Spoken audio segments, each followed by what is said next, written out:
हसाल पंखावा से लेना काम चलाई गे।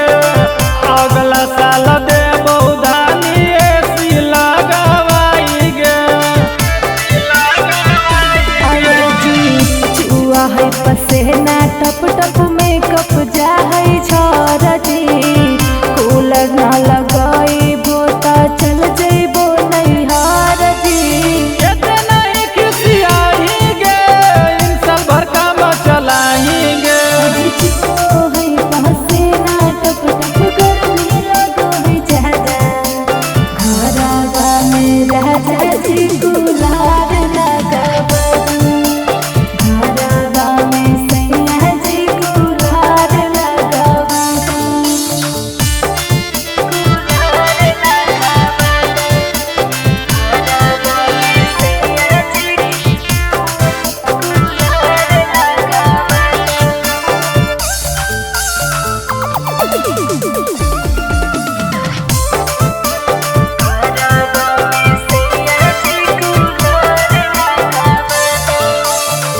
जिद नाही करई धानी बतियाल मान गे।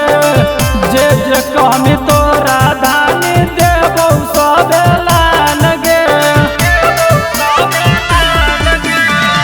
राजकुमार